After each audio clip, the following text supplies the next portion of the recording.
गुरुर्ब्रह्मा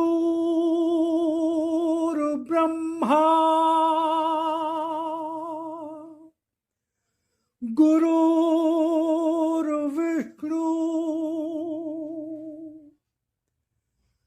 गुरुर्देवो महेश्वरा गुरुर्साक्षात् परब्रह्म तस्मै श्री गुरुवे नमः।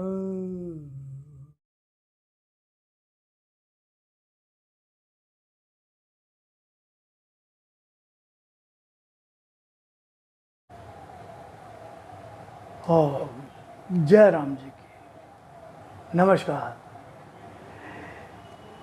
ईश्वर की कृपा से उम्मीद करता हूँ आप सपरिवार सकुशल होंगे और पुनः भगवत चर्चा हेतु मैं उपस्थित हूँ। तो इस श्रृंखला में जैसा कि मैंने पूर्व में बताया था कि मैं भगवान की वाणी का कोई न कोई अंश लेकर आता हूँ। तो जीवन कैसे जिए 7 अप्रैल। भगवान ने 7 अप्रैल जीवन कैसे जिए में कहा, समय अपनी गति से बढ़ता रहा है और आज भी बढ़ रहा है, लेकिन इस समय की गति में बहते हुए तुम कभी नितांत अकेले थे और निष्प्रयोजन व्यर्थ ही समय के साथ बीते जा रहे थे। किंतु आज तुम्हारे समय के साथ वह है जो स्वयं समय है, और मेरे साथ बीता हुआ तुम्हारा समय कभी बीत कर भी नहीं बीतेगा, क्योंकि ये ठहर कर आगे आने वाले युग में अनेकों को राह दिखाएगा। समय के साथ स्वयं को जोड़ दो और मुझे उस समय में पाओ जब समय स्वयं को स्वयं के लिए पाने में बीतता है, छूट जाता है। इसलिए अवसर है आज से न बीतने देने का। सब कुछ तो हर जन्म में पाओगे, मगर मुझे अनेकों बार जन्म लेकर भी नहीं पाओगे। भगवान ने कहा समय अपनी गति से बढ़ रहा है। देखिए, मैं 64 साल का हो गया, जो 64 प्लस। अभी भी याद है मैं लखनऊ में कब आया था, कब मैंने फर्स्ट ज्वाइनिंग थी ऑफिस में। शादी हुई, ये हुआ वो हुआ, बच्चे हुए, शादी बच्चों की हो गई, सब कुछ बहुत कुछ हुआ, लेकिन लगता है कितनी जल्दी सब बीत गया। बचपन की यादें भी हैं, ताज़ा हैं। अब अगर विचार करो तो लगता है अरे 64 साल 65 साल बीत गए। तो सबके साथ यही हो रहा है, समय अपनी गति से बढ़ता रहा है और आज भी बढ़ रहा है। एक एक पल एक एक क्षण बीत रहा है। 7 अप्रैल जिंदगी में जाने कितने 7 अप्रैल आए, कल 8 अप्रैल आ जाएगा, पता ही नहीं चलेगा। तो समय अपनी गति से बढ़ रहा है, बढ़ता रहा है और आज भी बढ़ रहा है, लेकिन इस समय की गति में बहते हुए तुम कभी नितांत अकेले थे और निष्प्रयोजन व्यर्थ ही समय के साथ बीते जा रहे थे। किंतु आज तुम्हारे समय के साथ वह है जो स्वयं समय है। स्वयं समय है, जो स्वयं समय है। भगवान ने अपनी पहचान देने की कोशिश की है कि पहचानो मुझे। मैं जो बोल रहा हूँ ये भगवान की वाणी, जो भगवान एक एक शब्द भगवान का, इस बात को हमेशा याद रखिएगा। किसी साधु संत महात्मा योगी, वो भी योगी हैं, मैं उनकी महत्व को कम नहीं करता, लेकिन फिर भी भगवान और एक भगवान की बात, देखिए भगवान जब खुद आप स्वयं बता रहे हैं तो उससे अधिक तो कुछ भी शुद्धतम हो ही नहीं सकता, श्रेष्ठ हो ही नहीं सकता, परम सत्य हो ही नहीं सकता। जैसे गीता, अब गीता तो भगवान ने वाणी में ही कहा कि मैं पुनः उसी गीता को जो मैंने अर्जुन को सुनाई थी, जो अर्जुन को, भाई भगवान कृष्ण ही की वाणी है ये, पुनः देवी माँ के माध्यम से आज के युग के अनुसार, जैसा युग है, लोगों की मानसिकता है, पुनः कह रहा हूं। देवी माँ ने एक भी शब्द अपने मन से सोच के विचार के इसमें नहीं लिखा है। उन्होंने बहुत सी और किताबें लिखी हैं, वो उनकी है, उसमें उन्होंने लेखिका लिखा है, लेकिन यहाँ पे संवाहिका लिखा है अपने को, संवाहिका, संकलन कर्त्री लिखा है। और अगर उन्होंने कोई शब्द जोड़ा है तो ब्रैकेट में भगवान की आज्ञा से ही, अनुमति लेकर। अगर ब्रैकेट में कोई शब्द दिया लगा कि अगर ये आ जाए तो थोड़ा, तो भगवान के आदेश, अनुमति से ही जोड़ा है ब्रैकेट में। तो कभी ये समझने की भूल मत कीजिएगा कि ये भगवान की वाणी किसी इंसान ने लिखी है। जैसे गीता भगवान के मुख से निकली, ऐसे भगवान की वाणी भी भगवान के श्री मुख से ही निकली है। तो संदेह का कोई प्रश्न ही नहीं है। तो भगवान ने कहा कि जो स्वयं समय है, मैं ही समय हूं। भगवान ने गीता में कहा है मैं ही समय हूं। और एक सीरियल आता था महाभारत, उसमें कहा मैं समय हूं। सच कहा, मैं समय हूं, भगवान ही समय है। तो भगवान का मैं ही समय हूं। तो आज तुम्हारे साथ वह है जो स्वयं समय है। कभी तुम नितांत अकेले थे, जब तुम मुझे पहचानते नहीं थे, तुम जानते नहीं थे, तुम मुझसे जुड़े नहीं थे, तो तुम अकेले थे और निष्प्रयोजन व्यर्थ ही समय के साथ बीते जा रहे थे, समय की गति में बहते हुए। किंतु आज तुम्हारे समय के साथ वह है जो स्वयं समय है। लेकिन आज मैं तुम्हारे साथ हूँ, पहचानो मुझे। और मेरे साथ बीता हुआ तुम्हारा समय कभी बीत कर भी नहीं बीतेगा। और भगवान ने कहा मुझसे जुड़कर जितने पल भी तुम व्यतीत करोगे वो बीतेगा नहीं, वो बीतेगा नहीं, बीत कर भी बीतेगा नहीं, क्योंकि यह ठहर कर आगे आने वाले युग में अनेकों को राह दिखाए। क्योंकि भगवान से जुड़कर जो भी रहता है, करता है, उसका जीवन एक उदाहरण बन जाता है, उसके कर्म एक उदाहरण बन जाते हैं, लोगों के लिए एक मार्गदर्शक का काम करते हैं, मार्गदर्शन का काम करते हैं। समय के साथ स्वयं को जोड़ दो और मुझे उस समय में पाओ। समय के साथ स्वयं को जोड़ दो, समय के रूप में मुझे पाओ और स्वयं को जोड़ दो। स्वयं के लिए पाने में और मुझे उस समय पाओ, मुझे ही पाओ, अपने साथ, अपने अंदर मुझे ही अनुभव करो। और ये अनुभव करो कि सब कुछ भगवान का, परमात्मा, भगवान की शक्ति, सामर्थ्य, बल से, भगवान के लिए ही सब कुछ हो रहा है, भगवान की इच्छा से लिए, भगवान की प्रसन्नता के लिए हो रहा है। कोई निस्वार्थ निष्काम भावना होनी चाहिए। जब समय स्वयं को स्वयं के लिए पाने में बीतता है, छूट जाता है, जब हम अपने लिए काम करते हैं, स्वार्थ, लोभ, मोह, कामना, इच्छा को लेकर जब कोई कर्म करते हैं, सुख पाने की भावना को लेकर कर्म करते हैं, तो भगवान कहते हैं वो असत्य होता है। उस समय आप असत से संसार जुड़े होते हैं, असत का स्वभाव होता है छूट जाना, तो वो भी छूट जाता है। इसलिए अवसर है आज इसे न बीतने देने का। इसलिए भगवान ने कहा ये अवसर है, बार बार नहीं मिलेगा, तो इसे बीतने न दो, इसको सार्थकता प्रदान करो, इसको सार्थक करो। सब कुछ तो हर जन्म में पाओगे। भगवान ने कहा सब कुछ हर जन्म मिल जाएगा, लेकिन मुझे अनेकों बार जन्म लेकर भी नहीं पाओ। कहते ये बहुत भाग्य की बात है जो आज मेरा अवतरण हुआ, लिप रूप अवतरण। भगवान ने कहा लिप रूप मेरा साकार दर्शन है। और जो भगवान की वाणी जो मैं आपको पढ़ रहा हूँ, लिप रूप का ही ये देवनागरी लिप में उसी का रूपांतरण है, लिप रूप का ही रूपांतरण। लिप रूप में ही भगवान की वाणी आती थी और पढ़ने में आती है, तो उसको फिर देवी माँ ने उसको हिंदी में सरल उसको कर दिया, शब्दशाह, अक्षरशाह। तो इसको भगवान की वाणी कहा गया। और भगवान ने कहा ये मेरा शक्ति रूप, क्योंकि हर आदमी लिप रूप पढ़ नहीं पाएगा।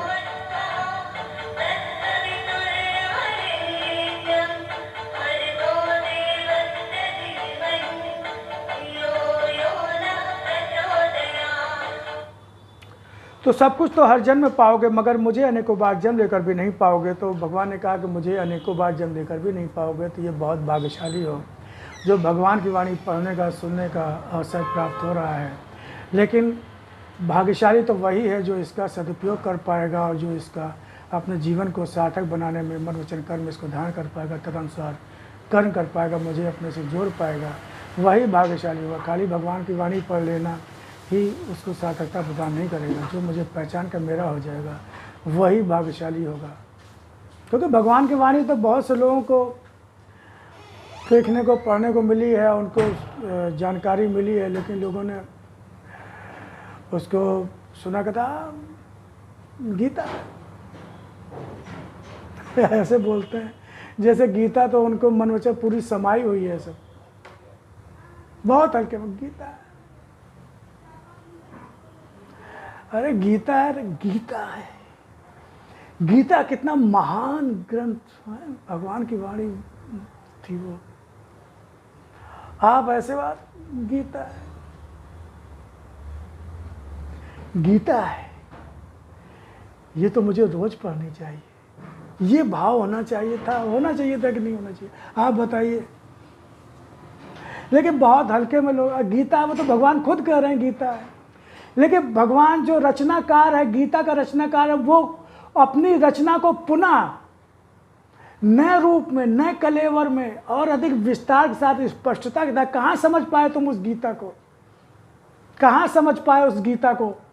समझ लिए होते तो आज जीवन ऐसा होता हम सब लोगों का। जीव संसार में जितनी त्राय सब मची हुई है, त्राय जो कि हर घर में गीता है। हर कोई गीता के सप्ताह के कार्यक्रम कराता है, कोई गीता का पाठ कराता है, कोई कुछ कराता है।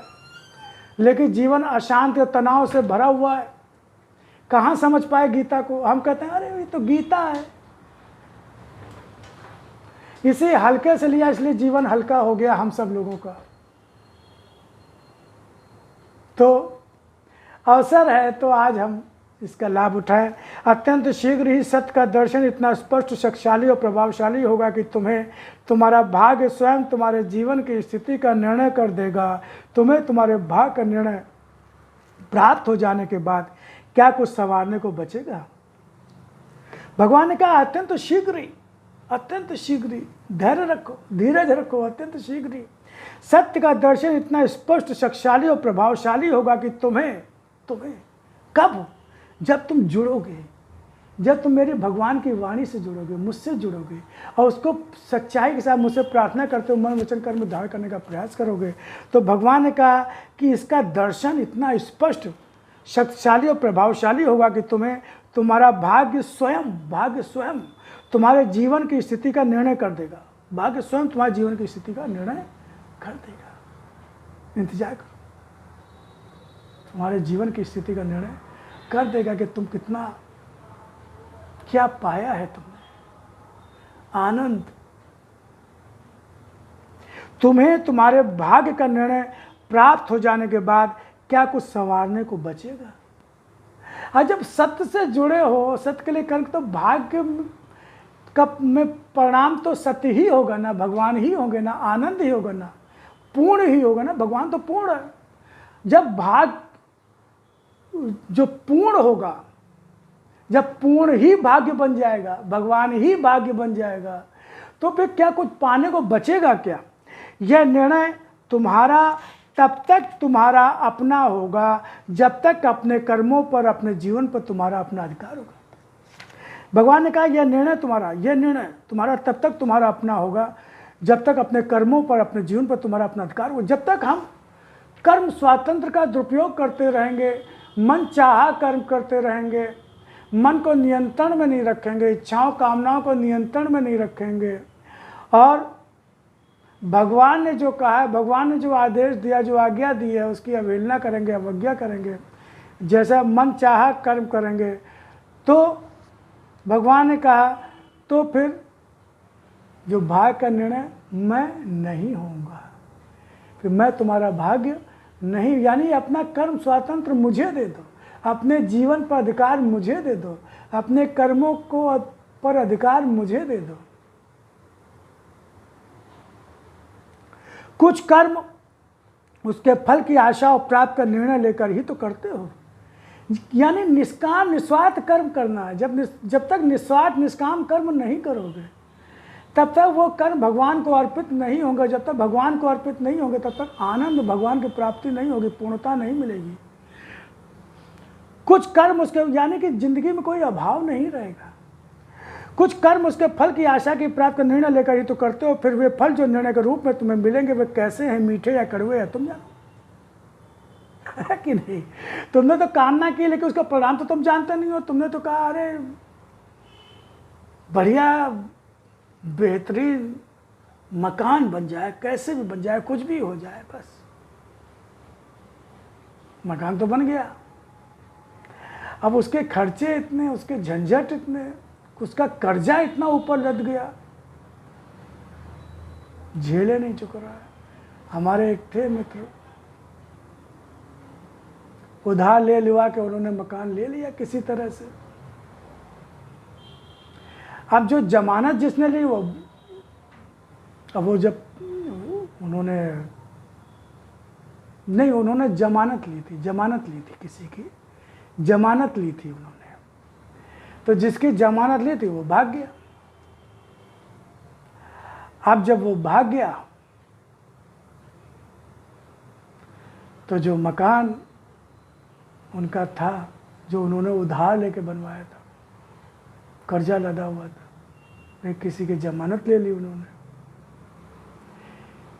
तो उनको अपना मकान बेचना पड़ गया। अब वो किराए के मकान में रह रहे। तो कहने का मेरा मतलब ये है कि तुम जो कामना करते हो वो कामना का फल ही महत्वपूर्ण होता है, परिणाम ही महत्वपूर्ण होता है। गाड़ी ले लेते हैं, एक्सीडेंट हो जाता है, ऐसा नहीं कि सब लोग होता है कोई गाड़ी ले ही नहीं, लेकिन जो ज़बरदस्ती करते हैं, हमारे गुरुदेव ने बताया था कि एक थे वो 2 व्हीलर लेना चाहते थे और बार बार हमसे कह रहे थे कि 2 व्हीलर लेना है, तो गुरुदेव कोई जवाब देते नहीं थे जब उनको इच्छा नहीं होती थी तो। लेकिन उन्होंने फिर, उनको धैर्य नहीं हुआ, उन्होंने 2 व्हीलर ले लिया।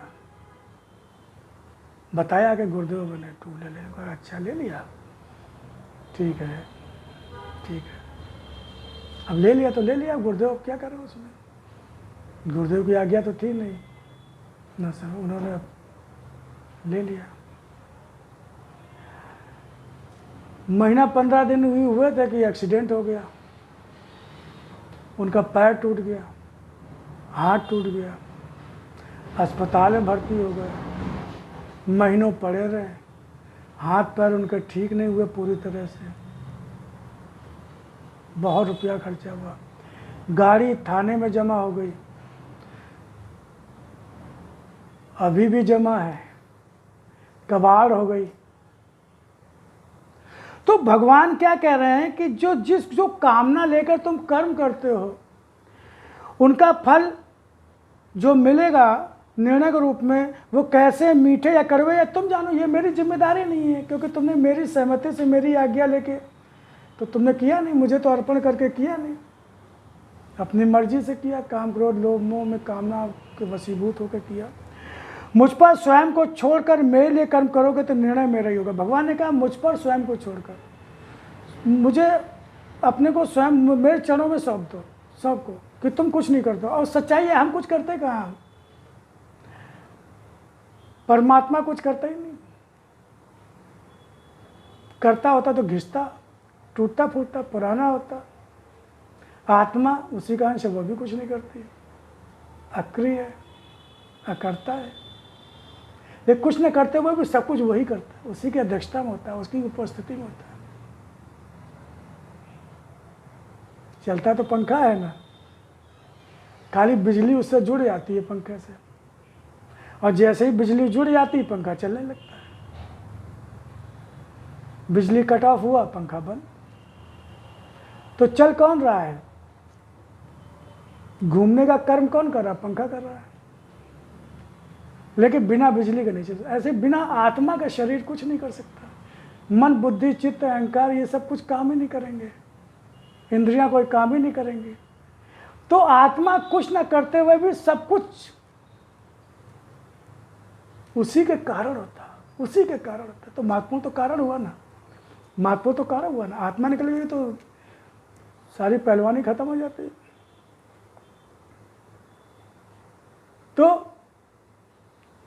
तो आत्मा को ही सौंप दो ना। तो क्यों कर्ता बनते हो, कर्ता बनोगे तो भोक्ता बनना पड़ेगा, कर्म फल भोगना पड़ेगा।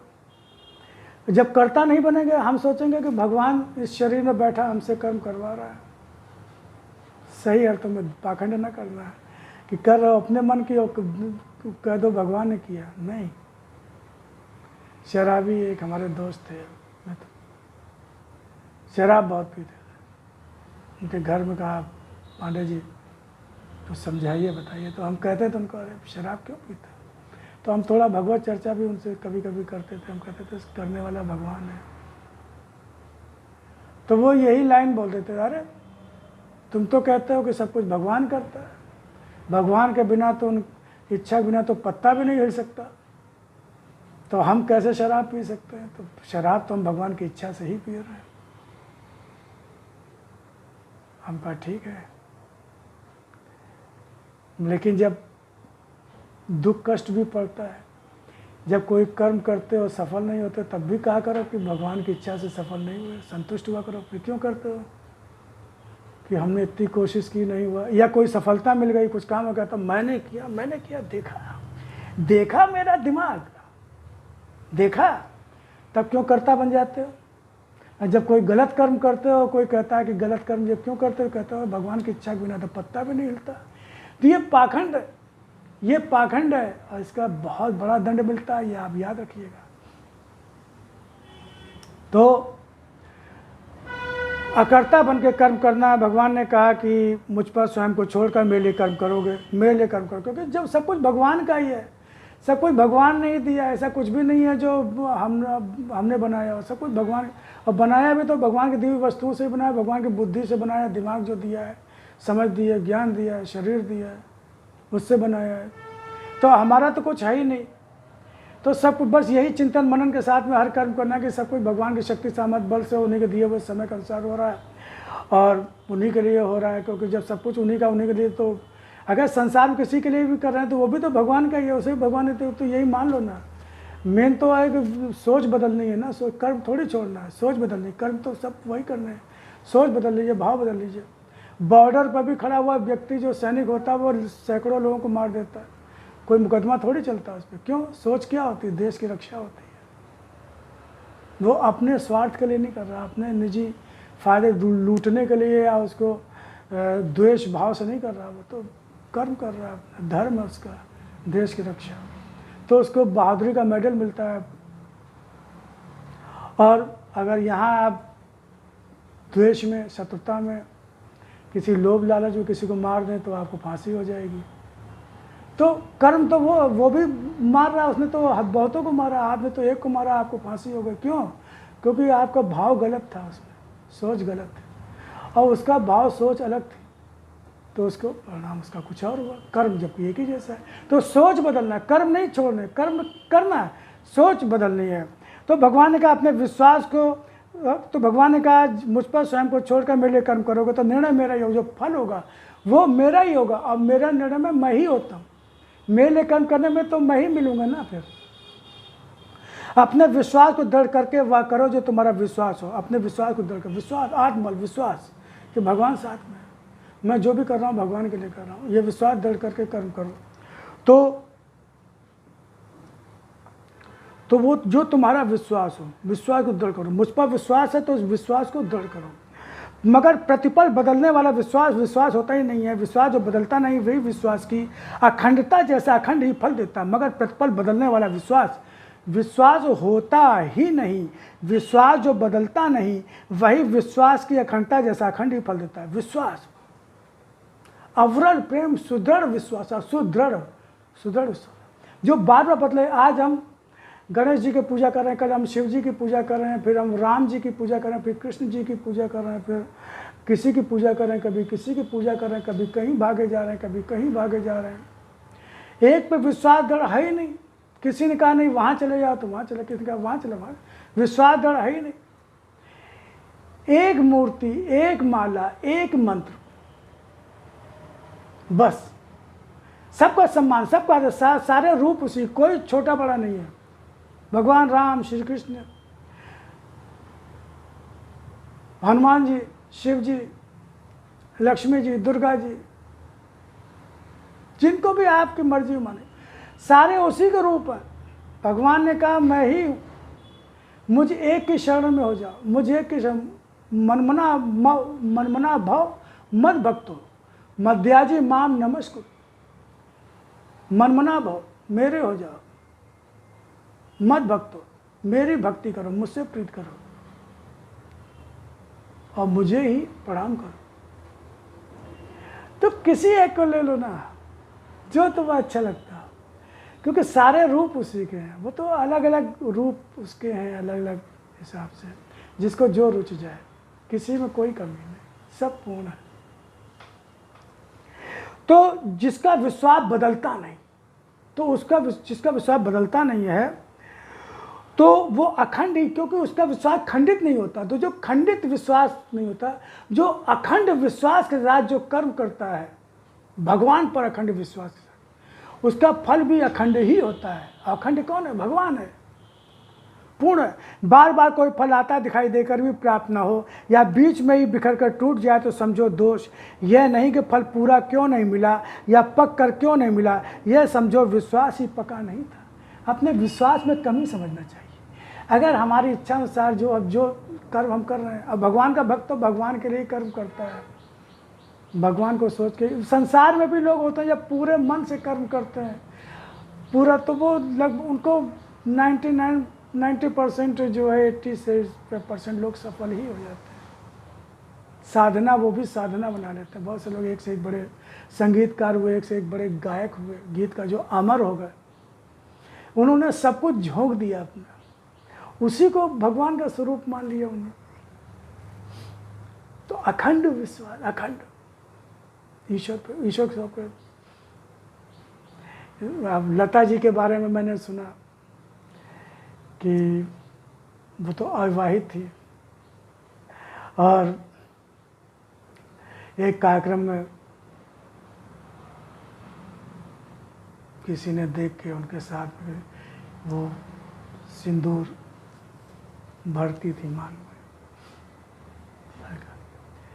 तो मैं पूछा कि दीदी, आपने तो शादी नहीं की,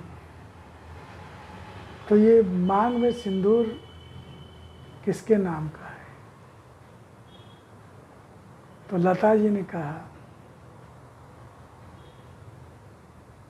मैंने तो अपने संगीत से ही विवाह कर लिया है, अपने संगीत से ही विवाह कर लिया है, तो मैं संगीत के नाम का सिंदूर। इसीलिए आज वो अमर है। आप कोई भी कर्म करोगे पूरी तरह से भगवान को अर्पित करके वो कर्म करोगे, तो आप पराकाष्ठा पे पहुंच जाओ।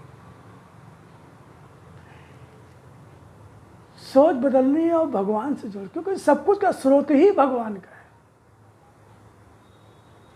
उसके बिना कोई महान हो ही नहीं सकता, संभव नहीं है।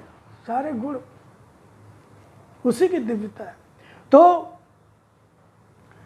विश्वास ही पका नहीं था, इसलिए वो कच्चा फल मिला हो तुम तो अपने विश्वास को और पक्का करो, और पक्का करो, फिर प्रयास करो। बिना फल पके मीठा कैसे होगा? बिना जब तक फल पकेगा नहीं, जब तक विश्वास दृढ़ होगा नहीं, तब तक अखंड फल कैसे मिलेगा? पका हुआ फल कैसे मिलेगा? कच्चा विश्वास फल को कच्चा ही तोड़कर गिरा देता है। अब विश्वास कच्चा है, अब मार उसको झकझोरे जा रहे हो। विश्वास कच्चा है तो वो टूट जाएगा। उसको इंतजार करो ना, उसका धैर्य करो ना, उसके धैर्य रखो। आम पकेगा तो अपने आप गिरेगा, और जो ज़बरदस्ती तोड़ लेते हैं, जैसे डाल का आम होता है वो महंगा मिलता है, और जो पकाया जाता है जो, तो वो सस्ता मिलता है। लोग कहते हैं डाल का है। तो इसलिए विश्वास को दृढ़ करो, तभी तो उसकी डोर से समय को पकड़ पाओगे, तभी तो उसकी डोर को समय से को पकड़ पाओगे। विश्वास को दृढ़ करो, तभी तो उसकी डोर से समय को पकड़, समय को, उसका समय जो टूटने का, तब तक धैर्य रख पाओगे, नहीं तो धैर्य ही नहीं रख पाओगे। उल्टे सीधे काम करने लगोगे फल पाने के लिए, और बजाय फंस जाओगे कहीं ना कहीं जाके। लोग करते हैं नकली मार्कशीट, डिग्री लगा के नौकरी ले लिया, और बाद में पता लगा 20 साल बाद उनकी नौकरी चली गई। ऐसे उदाहरण है। विश्वास साधना भी है, विश्वास साधना भी, ये साधना है। भगवान ने कहा यही साधना है। ऐसा नहीं आँख मूंद के जबरदस्ती बैठे हुए हैं, मन ही नहीं इधर उधर भाग, नहीं। भगवान विश्वास, जब जब विश्वास टूटे, स्थितियों परिस्थिति, तो आप चिंतन मनन करो कि ये स्थिति आई। अब अपने मन को देखो कि मेरा मन कैसा है। अगर मन पे भगवान का विश्वास हिल रहा है तो इसका मतलब घबराहट, चिंता हो रही है, फिक्र हो रही है, तो इसका मतलब गड़बड़ है। अरे सर्वशक्तिमान परमात्मा की शरण में हो, वो हर समय साथ में रहता है, उसके सहारे हो, तो फिर चिंता की क्या बात है। होगी परिस्थिति, भगवान देखेंगे ना। भगवान काहे के लिए है हमारे साथ। इसी में भलाई है तो यही सही। मस्त देखो, भक्त होता है जो हर स्थिति में मस्त रहते हैं, क्योंकि विश्वास को साधोगे तभी तो इसको साधना पड़ता है, बार बार इसको संभालना पड़ता है, बार बार संभालना पड़ता है। जहाँ ही ना फिर इसको संभालो, भगवान का याद करने की, स्मरण करने लगो, भगवान से प्रार्थना कर लो, भगवान का नाम बार बार बार बार लो। जब तक विश्वास व्रत के रूप में नहीं साधोगे, नहीं। व्रत, व्रत यानी संकल्प, संकल्प लेंगे, संकल्प, संकल्प लेना। अब संकल्प लिया हमने भगवान को साक्षी मान के, तो उसको फिर याद रखना, भगवान हमेशा साथ में है। अगर वो संकल्प टूटेगा तो भगवान कहेंगे अच्छा टूट गए, तो टूट जाए तो फिर भगवान से प्रार्थना कर, फिर संकल्प, वो संकल्प पूरा होगा, संकल्प से देगा। क्योंकि कमियां हैं। देखिए, बहुत जन्मों के संस्कार लेकर हम लोग, सब लोग आए हैं। मन इतनी जल्दी नहीं सधता है, हजारों जन्मों का बिगड़ा हुआ मन है ये, अब एकदम से नहीं सधेगा। तो लेकिन जब उसको बार बार साधने की कोशिश करते रहेंगे, लगातार सत्संग, भगवान की वाणी है, निरंतर इसको पाठ करते रहेंगे, पढ़ते रहेंगे, और जब जब ऐसी तो भगवान की वाणी का सहारा लेंगे, तो मन कंट्रोल में आ जाएगा, सधेगा। समझो यह नियम के रूप में व्रत है तुम्हारा, जिसे तुम्हें पूरा करना। समझो यह नियम के रूप में व्रत है तुम्हारा, नियम। रोज दिन में बार बार अपने मन को देखते रहो, ये नियम बना लो मन को देखने का, कि मन घबराया तो नहीं। मन रात में सोने से पहले सोचो कि दिन भर में कैसी क्या मन कैसा रहा हमारा। भगवान पर हमारा विश्वास टूटा नहीं, हम डरे घबराए तो नहीं, परेशान तो नहीं हुए, चिंतित तो नहीं हुए, तनाव युक्त तो नहीं हुए, निर्भय निश्चिंत रहे, मस्त रहे। तो इसे तुम्हें पूरा करना है। नियम अनुशासन का अंग होता है। नियम जो होता है अनुशासन, मेरे भक्त का जीवन अनुशासित होता है। ऐसा नहीं है कि जो मनाया किया। अनुशासन में रहता है, और सबसे प्रमुख अनुशासन नियम यही होना चाहिए। अगर ये नियम हो गया तो फिर बाकी सब नियम भी बन जाते हैं फिर। तो नियम अनुशासन का अंग होता है। कोई अनुशासन बिना नियम के पूर्ण अनुशासन है, उस पर शासन करना है। जो नियम बनाया उस पर शासन करना, अनुशासन, शासन करना है, उसके पीछे उस पर लगे रहना है। जैसे किसी नौकर को हमने कोई काम दिया तो हम उस पर निगाह रखते हैं कि देखिए ये लापरवाही तो नहीं कर रहा, ये काम चोरी तो नहीं कर रहा, सही ढंग से काम कर रहा है। बार बार पूछते हैं क्यों भाई, कितना हुआ, कितना रह गया। पूछते हैं अच्छा देखते हैं तुम सो रहे थे, चलो उठो, चलो काम करो। ऐसे मन भटके तो उसको तुरंत जो है अनुशासन। कोई अनुशासन, नियम अनुशासन का अंग होता है। कोई अनुशासन बिना नियम के पूर्ण नहीं होता। अनुशासन जीवन के हर अंग को अनुशासित करते हुए मर्यादा में बांध कर रखता है। मर्यादा, सीमा में बांध कर रखता है। लक्ष्मण रेखा, मर्यादा, उस मर्यादा को नहीं लांघना। सत्य असत्य की मर्यादा, सत्य असत्य की मर्यादा, धर्म अधर्म की मर्यादा, न्याय अन्याय की मर्यादा। अपने कर्मों पर, अपने भावों पर, अपने वचनों पर कंट्रोल, हमेशा निगाह रखनी है। शासन, अनुशासन, और मर्यादा तो रक्षा भी करती है। और जब मर्यादा, तो मर्यादा भी रक्षा भी करती है। जब आप मर्यादा में रहोगे। सीता मैया का अपहरण तो तभी हुआ न, रावण ने हरण किया जब लक्ष्मण रेखा लागी। मैं उनको प्रणाम करता हूँ, उनको, वो तो शक्ति थी, वो लीला थी उनकी शिक्षा देने के लिए। लेकिन शिक्षा उन्होंने क्या दी कि जब उन्होंने भी मर्यादा का, लक्ष्मण रेखा को उल्लंघन किया तो हरण हुआ। तो हमारे बुद्धि का हरण हो जाता है, हमारा विवेक सोने लगता है, अकल बिगड़ जाती है। तो मर्यादा रक्षा भी करती है, क्योंकि मर्यादा जब सत्य की होती है तब उसमें शक्ति होती है। सत्य, हमने सत्य को अपनी मर्यादा बनाया, सत्य को यानी भगवान को, परमात्मा को। दुनिया को, संसार को हमने अपनी मर्यादा नहीं बनाया। सत्य की शक्ति लेकर जब कर्म किया जाता है तब नाम और यश दोनों की प्राप्ति होती है। भगवान ने कहा कि जब मेरी शक्ति से कर्म करोगे, मुझे सौंप के कर्म करोगे, मेरे लिए कर्म करोगे, निस्वार्थ निष्काम कर्म करोगे, तब नाम और यश दोनों अपने आप मिलते हैं। अरे भैया, अगर भूल से भी कहीं आम की गुठली कहीं दब जाती है, कोई बीज, तो समय पाकर वो फलित हो जाता है, फिर पता भी नहीं होता कि किसके हाथ से गिरी वो। संसार में जो भी तुम्हें जान जाता है उसे ही तुम यश मान बैठते हो। तुम तो समझते हो कि अरे तुम्हें इतने लोग जानने लगे तो तुम समझते हो कि ये तो मैं बहुत यशस्वी हो रहा हूँ, लोग प्रणाम करने लगते हैं तो तुम उसी को यश मान बैठते हो। मगर यश इतना साधारण नहीं जो सभी को प्राप्त हो जाए। लेकिन भगवान कहते हैं यश, ये यश नहीं है, लोग भूल भी जाते हैं। जितनी जल्दी लोग पहचानते हैं उतनी जल्दी भूल भी जाते हैं। फिर क्या कहते हैं, हाँ जानते हैं,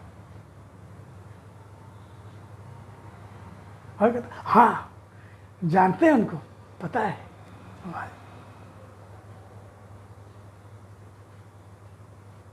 यश तो इतना साधारण नहीं जो सभी को प्राप्त हो जाए। वास्तविक यश वह होता है जो सदा सर्वदा सूर्य के प्रकाश की तरह संसार में अपना प्रकाश देकर रहता है। सूर्य के प्रकाश की तरह संसार में अपना प्रकाश देकर रहता है। भगवान श्री राम, भगवान श्री कृष्ण, हनुमान जी, कभी इनका यश कम हो सकता है क्या? नहीं होता। जब तक सृष्टि रहेगी तब तक इनका रहेगा। अनादिकाल, अनंत। सूर्य जैसे सूर्य कभी अस्त नहीं होता, कहीं ना कहीं वो उदय होता रहता है, चमकता रहता है।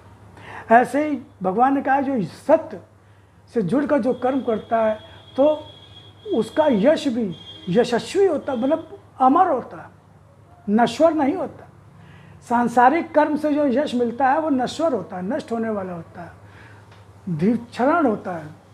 इसलिए बहुत से लोग होते हैं जो बहुत एक जुगनू, वो एकदम से वो बहुत उनके फॉलोअर्स हो जाते हैं, उनके यशगान करने वाले, और फिर उसके बाद ठंडे पड़ जाते हैं। 10 साल, 20 साल, 25 साल, 50 साल, 100 साल, 2 साल। लेकिन भगवान ने कहा जो सत्य के लिए कर्म करता है तो उसके फल में जो यश मिलता है वो भी सत्य ही होता है, जो कि नश्वर होता है, कभी उस नष्ट होता ही नहीं है। भगवान ने कहा सत्य का फल तो मैं ही होता हूँ, सत्य के लिए जो कर्म करता है, मेरे जो कर्म करता है उसका फल तो मैं ही होता हूँ। और संसार में अपना प्रकाश, आज उस लोग उससे ज्ञान पा रहे हैं, अपने को जीवन को सार्थक कर रहे हैं। भगवान श्री राम की, भगवान श्री कृष्ण, भगवान हनुमान जी, और बहुत से ऐसे लोग हैं भक्त जिनके आचरण को पढ़ के और उनकी भक्ति करके और उस पर चल के लोग अपने जीवन को सफल बना रहे हैं। किंतु यश भी मेरी कृपा से ही प्राप्त होता है। भगवान ने कहा मेरी कृपा। और देखो, दया तो भगवान की सब पर है, दया सब पर है, सभी पात्रों की दया पर, जीव मात्र पर दया है। लेकिन कृपा के लिए पात्रता लेनी होती। पात्रता क्या है? भक्ति, भगवान से सच्चा प्रेम। निर्मल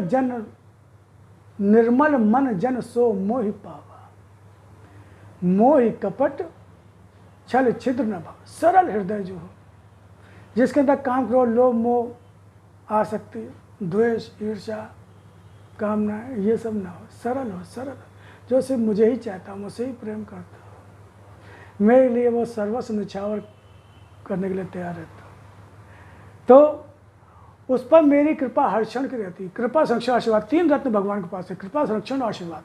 भगवान ने कहा मेरे पास सिर्फ 3 रत्न है। अगर मेरे पास आओ तो सिर्फ इन्हीं 3 रत्नों के लिए आओ।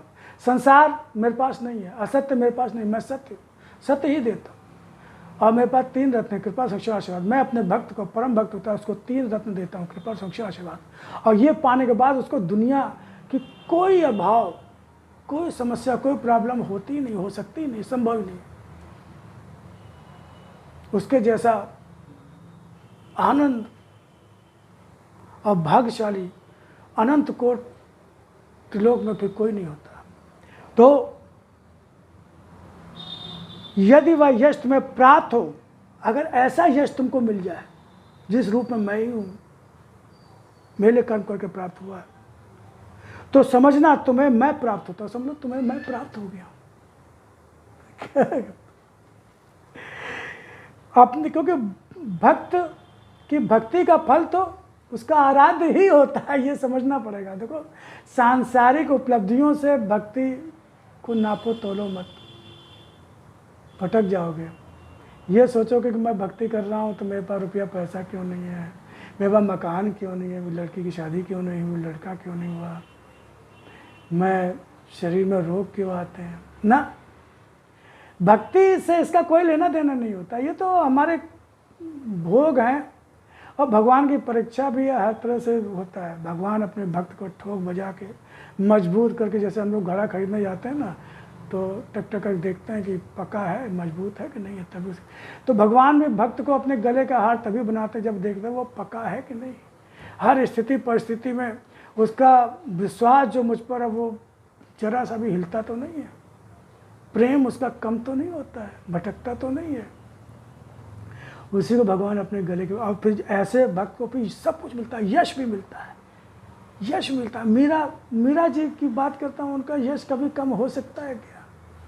नहीं हो सकता। हनुमान जी का यश कभी कम हो सकता है क्या? नहीं हो सकता। उनकी शरण में जाके लोग तर जाते हैं, हनुमान जी की सारा वैभव सब कुछ मिल जाता है, भगवान श्री राम की प्राप्ति हो जाती है। तो ऐसे भक्त, हनुमान जी ने तो भक्ति करना सिखाया कि भक्ति कैसे करो। श्री अर्जुन ने भक्ति करना सिखाया, भक्ति कैसे करो।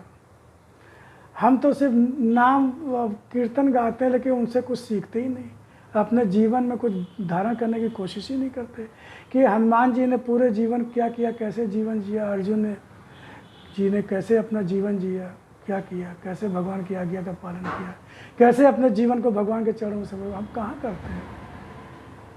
अब फिर कहते हैं कि हम, तो भगवान ने कहा कि जो तुम्हें अगर ऐसा यश प्राप्त हो जाए जो मेरे लिए कर्म करके प्राप्त हो, तो समझना तुम्हें मैं प्राप्त होता हूँ अपनी कृपा, वैभव, संपत्ति, धन और संपन्नता के रूप में। सब कुछ मिलेगा। यह यश वैभव भी है, धन भी है। यह यश है जो मिलेगा, सत्य के परिणाम स्वरूप जो मिलेगा, वो यश वैभव भी है, धन भी है और संपन्नता भी है। तो भगवान ने आज बताया कि कैसे भक्ति करनी है, मेरे लिए कैसे जीना है, कैसे कर्म करना है, उसके बदले में क्या मिलेगा, और कुछ भी फिर अलभ्य अप्राप्य नहीं होगा। तो ओम शिवारी। फिर मिलेंगे, फिर भगवान की वाणी के किसी अंश को लेकर भगवत चर्चा करेंगे। भगवान से प्रार्थना करते हैं कि हे ईश्वर, हे प्रभु, हमें अपने चरणों में स्थान दो, अपनी भक्ति दो,